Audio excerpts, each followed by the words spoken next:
안녕하세요. 김성길 목사와 함께하는 GTS 말씀 묵상 시간입니다. 오늘은 9번째 주간의 셋째 날 묵상입니다. 오늘 묵상의 주제 다 아시죠? 셋째 날 숨겨진 비밀 찾기가 되겠습니다. 우리들이 살아가는 세상에는 항상 모르는 부분이 더 많죠.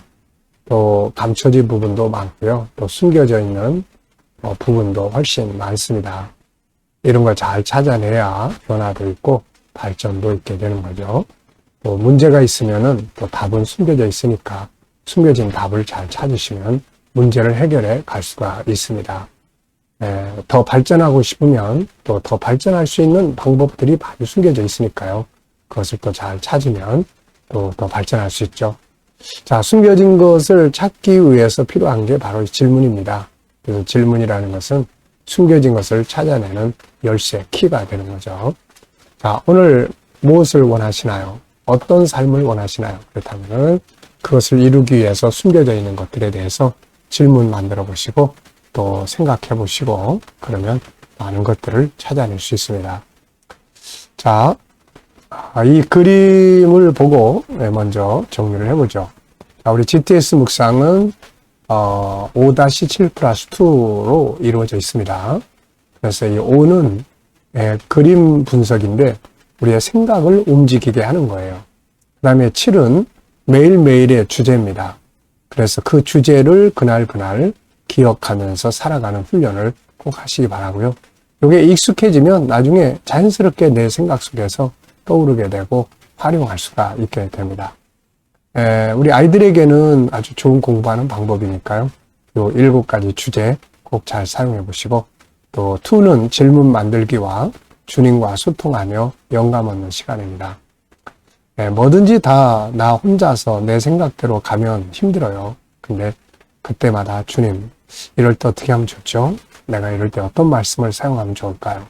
주님이라면 어떻게 하시겠습니까? 제가 어떤 말을 하면 좋을까요? 그러면서 주님과 의논하고 영감을 얻어 사는 삶은 굉장히 쉽습니다. 삶이 평안하죠. 자, 5-7+2 신앙생활과 현장의 변화와 발전을 위해서 만들어 놓은 거니까 익숙하게 활용해 보시기 바랍니다. 자, 오늘 이 그림 분석부터 해보죠. 이 그림 분석은 5가지의 내용으로 이루어져 있는데요.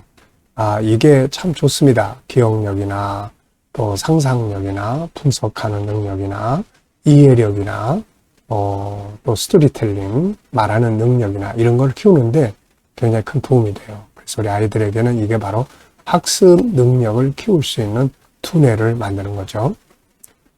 자, 이 그림 보시고 일단 제목을 하나 정해 보시고요. 그리고 의미들을 적어 보십시오. 저는 제목을 선택된 백성 이렇게 적어 봤고요. 그리고 하나님의 선택은 사랑이요, 축복이며 선물이요, 능력이다 이렇게 적었습니다. 참, 나 혼자서 내 힘만 가지고 인생을 산다는 것은 사실 굉장히 어려운 거죠. 그런데 하나님이라는 이 전능자가 나를 선택하시고 나와 함께 계신다는 것은 큰 힘이고 능력이고 축복입니다. 하나님의 선택을 받았어. 너는 내 거야. 너는 내 것이다. 넌 내 백성이야. 너는 나의 제사장이야. 하나님이 딱 선택한 겁니다. 이게 은혜입니다. 자, 그리고 이제 선택을 받았을 때는 보장도 있고 은혜도 있지만 사명도 있다는 겁니다. 하나님의 뜻을 이루기 위해서 부름을 받은 거니까요. 그래서 부름받은 우리 성도들은 하나님이 나를 부르신 목적, 이유가 뭔가를 항상 질문하고 항상 생각하면서 그것을 찾아갈 수 있게 하는 것이 중요하죠. 분석해 보겠습니다. 자, 이 그림에서 보이는 부분은 일단 출애굽기 19장 5절로 6절의 말씀이 있고요. 그 다음에는 펼쳐진 성경책 그 위에 둥그런 게 있는데 여기 지구인 것 같아요. 지구. 그리고 그걸 받쳐들고 있는 양손, 그리고 검은색 배경이 있습니다. 자, 보이지 않는 부분에는 또 뭐가 있을까요? 숨겨진 거, 오늘의 주제입니다. 자, 우리를 선택하신 하나님이 계시죠. 근데 보이지 않습니다. 하나님. 그리고 또 선택받은 백성들이 여기에 보이지 않죠. 자, 하나님이 이들을 선택하신 이유가 또 여기에 숨겨져 있죠. 그리고 이 이스라엘 사람들의 결국 이 역사의 결과들을 우리가 또 숨겨져 있죠. 오늘 우리들을 부르신 하나님, 우리를 부르신 이유, 다 이거 숨겨져 있는 것들입니다. 이걸 잘 찾아내는 게 중요하죠. 자, 세 번째는 그림에서 가장 중요한 것은 뭔가요? 저는 선택받은 자, 하나님의 선택과 선택받은 자가 중요하다, 이렇게 적었습니다. 하나님의 선택하심은 은혜요 축복이며 선택을 받은 나는 행복한 사람이요 또 해야 될 사명이 있는 소금과 같은 존재죠. 자, 연상법 훈련하겠습니다. 눈 감아보시고요. 그림 한번 떠올려 보시죠. 이거 열심히 하시면 기억력이 아주 좋아집니다. 자, 먼저는 출애굽기 19장 5절 6절 세 개가 다 내게 속해 있다. 너는 네가 나의 말을 잘 지키면은 너는 나의 소유가 되고 내게 대한 제사장 나라가 되고 거룩한 백성이 되리라 하시는 말씀입니다. 그리고 또 펼쳐지는 성경 가운데 지구, 둥근 지구, 이걸 펼쳐 들고 있는 두 손, 그리고 검은색의 바탕색. 자, 이 훈련을 많이 하셔야 돼요. 자, 그 다음에는 이것과 관계된 성경. 자, 선택했다. 내가 너를 택했다. 이런 말씀.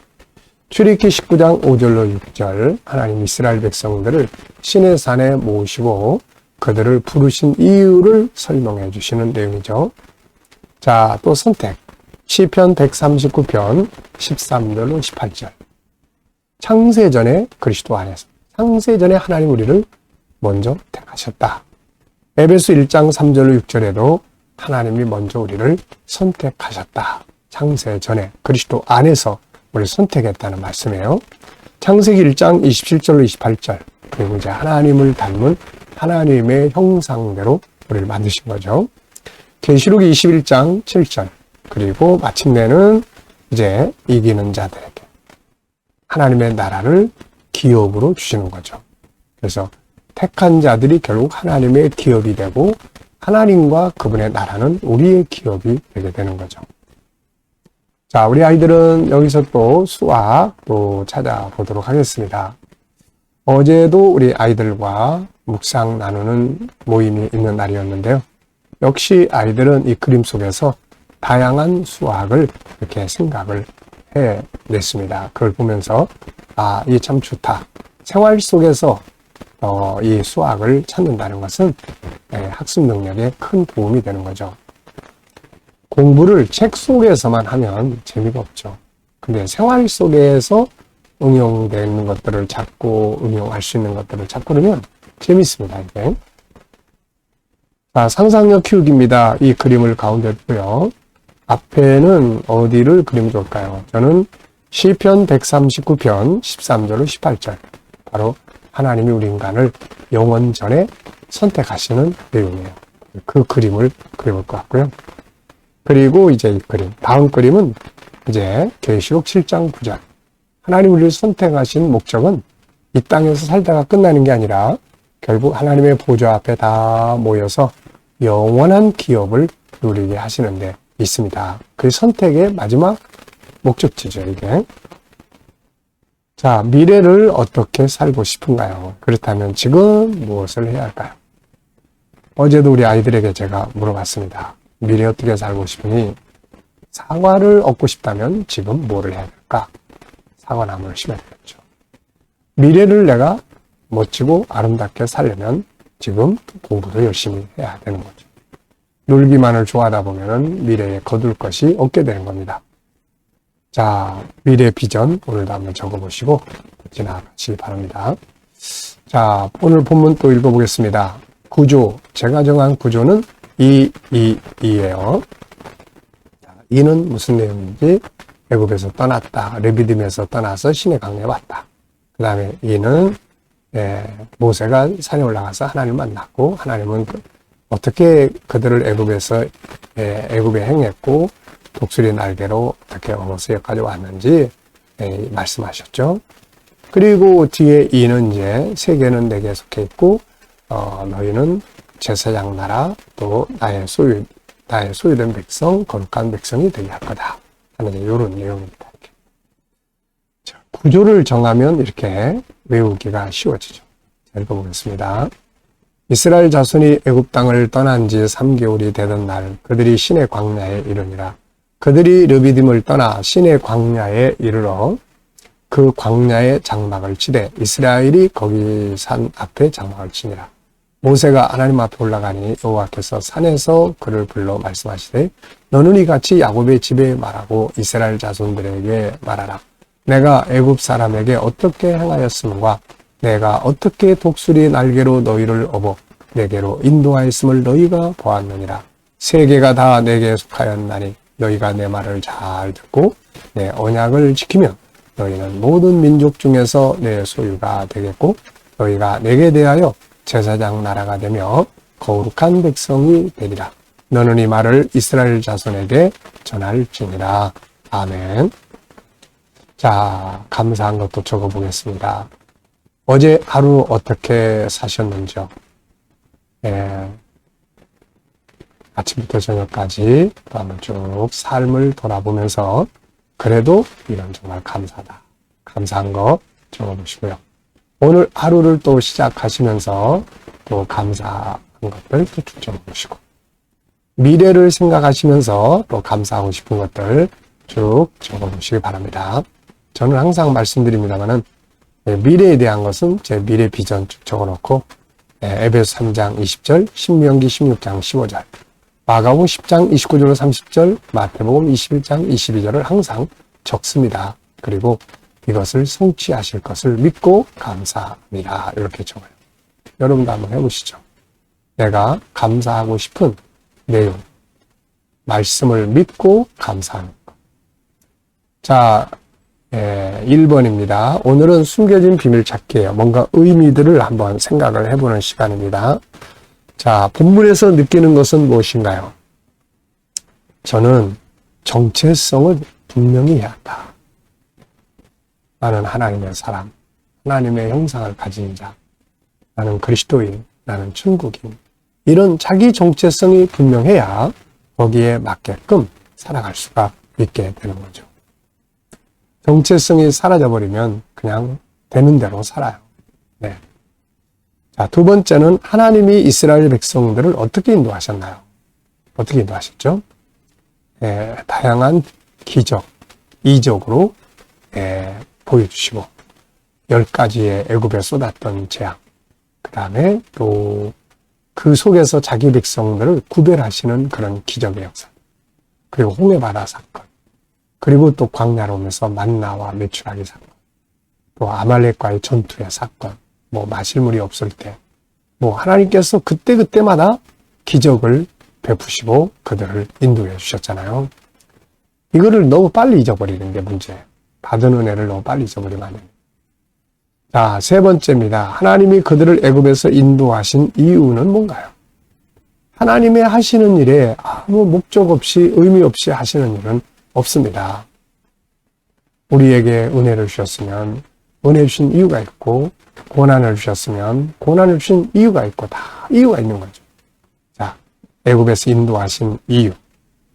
자, 현실적으로는 세계를 위해 제사장 나라, 선교하는 나라로 이들을 삼으시려고 하신 거죠. 배경에는 아브라함과의 언약을 이루시려고 불러내신 거. 궁극적으로는 인류 구원이라는 하나님의 계획을 이루시기 위해서 그들을 불러서 가나안 땅으로 들어가게 하신 거죠. 그래서 이 가나안 땅 예루살렘은 바로 선교의 출발점이 됐던 겁니다. 자, 그렇다면 이제 하나님이 나를 부르신 이유는 무엇이라고 생각합니까? 하나님 왜 저를 부르실까요? 저를 부르신 이유는 뭔가요? 저는 두 가지를 적었는데요. 첫째는 나를 구원하시려고 부르셨다. 두 번째는 나를 통해서 또 다른 사람들을 구원하는 바로 하나님의 구원 계획, 선교를 위해서 하나님 부르셨다. 하나는 나를 위해서, 또 하나는 다른 사람들을 구원하기 위해서 부르신 거죠. 자, 질문 만드는 시간입니다. 질문이 없으면 변화도 발전도 없다는 거 말씀드렸죠. 자, 3절 읽어보시고요. 모세가 하나님 앞에 올라가니 여호와께서 산에서 그를 불러 말씀하시되 너는 이같이 야곱의 집에 말함 이스라엘 자손들에게 말하라. 어떻게 질문하면 되겠습니까? 왜, 무엇을, 어떻게, 만약 이런 내용들을 문장을 붙이면은 바로 이제 질문이 되죠. 자, 저는 하나님은 모세에게 이스라엘 사람들에 가서 이야기하라고 그러시는데 무엇을 이야기하라고 하셨을까요? 자, 두 가지입니다. 첫째, 하나님이 지금까지 어떻게 그들 가운데서 일을 하셨는지 이거를 가서 이야기하라. 또 하나는 그들을 불러내신 이유, 정체성에 대해서 이야기를 해주라는 것입니다. 이 두 가지는 정말 중요한 거죠. 하나님이 여기까지 인도하셨는데 어떤 모습으로 우리를 인도하셨는지를 기억하는 것은 정말로 중요한 일이죠. 자, 업무에 대한 질문입니다. 자, 여러분들도 공부나 업무에 관해서 질문을 던져보시고 깊이 생각을 해보시기 바랍니다. 저는 업무를 잘하기 위해서는 어떤 자세가 필요한가? 저는 항상 업무 그러면 4가지를 적습니다. 첫째, 열정을 가져야 된다. 이 일을 하는 둥, 마는 둥, 이러면 안 돼. 열정. 그 다음에는 또 감사함으로 일해야 된다. 일은 감사예요. 감사. 뭔가 할 수 있고 열매를 거둘 수 있는 건 정말로 행복한 거죠. 세 번째는 전문가가 되는 겁니다. 전문가. 네 번째는 비전을 만들어야 돼요. 그 일로 끝날 건지, 그 일을 통해서 뭔가 또 더 발전적인 미래를 만들 건지. 비전이 있어야 오늘의 삶도 의미가 있게 됩니다. 자, 묵상 시간입니다. 지금까지는 그림을 분석하고 말씀을 분석하면서 은혜를 함께 했습니다. 이 시간에는 우리의 삶을 주님 앞에 다 내놓고 주님과 하나하나 의논하면서 영감을 얻는 시간입니다. 자, 눈 감으시고요. 본문을 한번 쭉 떠올려 보십시오. 이의 구조. 7가지 주제도 또 한번 쭉 떠올려 보십시오. 그리고 여러분들의 삶의 현장을 떠올려 보십시오. 오늘 내가 만날 사람, 주님, 그 사람에게 어떤 말을 하면 좋을까요? 어떤 자세로 대하면 좋을까요? 오늘 처리해야 될 업무를 어떤 자세로 하면 좋을까요? 해결해야 될 문제들, 주님이라면 어떻게 하시겠습니까? 7가지 주제 중에 어떤 주제를 사용하면 좋을까요? 어떤 말씀을 사용하면 좋을까요? 그리고 쭉 기다려보시면 주님이 주시는 영감이 있습니다. 내 감정이나 기분이나 내 경험, 고정관념 이런 거 가지고 살면 실수가 많아요. 그런데 주님 주시는 영감을 가지고 살면 훨씬 더 좋게 살아갈 수가 있습니다. 오늘도 주님 주시는 영감을 승리하고 계시길 바랍니다. 기도하고 마치겠습니다. 주님 감사합니다. 오늘도 또 묵상으로 하루를 시작합니다. 묵상하는 자들 모두가 다 형통케 하시고 큰 은혜와 변화, 발전 있게 하여 주시옵소서. 오늘도 우리 자녀들, 친척들, 동료들 중에 믿지 않는 자들 다 주께 돌아와 구원받게 하시고 오늘도 성도들의 직장과 사업장이 주 안에서 형통케 하여 주옵소서. 치료받는 교우들에게 은혜 베푸셔서 속히 모든 아픔에서 자유하게 하시고 어려운 문제를 안고 기도하는 성도들에게 감당할 힘을 주시고 또 합력하여 선을 이루는 결과들이 있게 하여 주옵소서. 주님, 이 나라와 민족을 함께 하시고 대한민국 이 공산주의로부터 지켜주시고 또 보호하시며 또 지도자들에게 지혜 주셔서 나라를 바르게 이끌어갈 수 있게 하여 주옵소서. 선교하는 나라, 거룩한 땅이 되게 하여 주옵소서. 주님, 오늘도 세계 곳곳에서 복음을 위해 수고하는 선교사님들에게 함께 해주시고 특별히 KDM 훈련을 통해서 천국 복음이 더 많은 곳에 전파되게 하여 주옵소서. 주님, 오늘도 또 우리 GTS 묵상 더 많은 교회에 보급되고 다음 세대를 양육하는 데 귀하게 사용되게 하여 주옵소서. 감사하며 예수님의 이름으로 기도하옵나이다. 아멘.